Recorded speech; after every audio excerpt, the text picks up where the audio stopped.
ये लोग तो हमारे पुराने रिश्तेदार हैं, यहाँ हमारी बेटी खुश रहेगी। फिर जूही और राज का रिश्ता पक्का हो जाता है। फिर धीरे धीरे राज और जूही की फ़ोन पर बात होने लगती है। सब लोग अपनी अपनी ज़िंदगियों में खुश। राज भी बहुत खुश था क्योंकि उसकी मोहब्बत उसे मिल गई थी। जूही और राज के ज़िंदगी में कुछ ऐसा होता है जिसकी इन दोनों को कभी उम्मीद भी नहीं थी। एक दिन राज के पास वाली आंटी राज के घर बैठने आती हैं। राज की माँ और आंटी बहुत देर तक बातें करती हैं और फिर उसकी आंटी चली जाती हैं। तभी से राज की माँ इस रिश्ते को इनकार करने लगती हैं। राज ये सारी बात जूही को बताता है। फिर जूही बोलती है, आंटी जी को अचानक में हुआ क्या है? अब इस रिश्ते को इनकार क्यों कर रही हैं? जब मैं इनको पसंद नहीं थी तो पहले ही नहीं करती। अब हम दोनों में बातें होने लगी तो इनको भी आना ज़रूरी था। आंटी को मना करना ज़रूरी है। हाँ जूही, यही तो नहीं समझ आ रहा माँ को हुआ क्या है। बिल्कुल साफ ही मना कर रही हैं।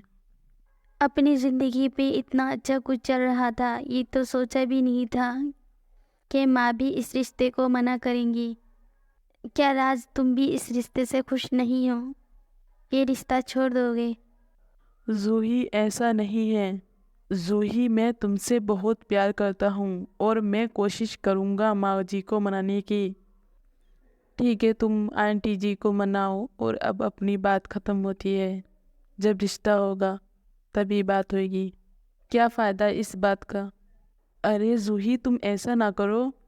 मैं माँ जी को मनाऊँगा। प्लीज़ बात तो बंद ना करो। फिर जूही राज से बात करना बंद कर देती है।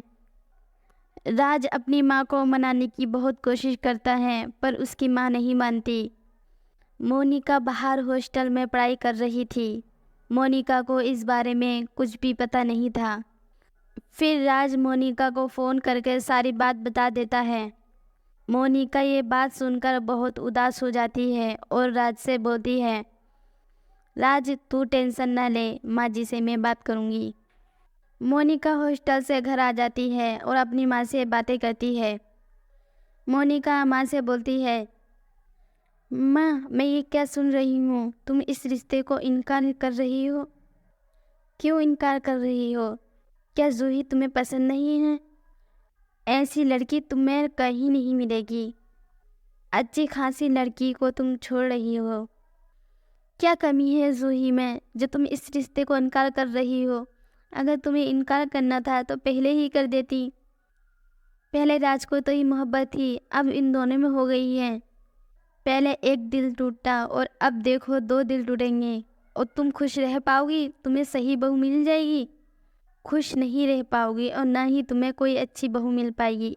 इस माहौल में जूही जैसी लड़की नहीं मिलेगी। मोनिका की सारी बात सुनकर मोनिका माँ के समझ में आ जाती है और हाँ बोल देती है। फिर मोनिका से बोलती है, पता नहीं मोनिका मेरे दिमाग में भी क्या आ गई थी जो अच्छे खासे इस रिश्ते को मैं ख़राब करने चली थी। ये बात सुनकर राज भी बहुत खुश होता है। फिर सारी बात जूही को बता देता है और दोनों बहुत खुश होते हैं। कुछ दिनों बाद राज और जूही की शादी हो जाती है। फिर सब लोग अपनी अपनी ज़िंदगियों में खुश रहने लगते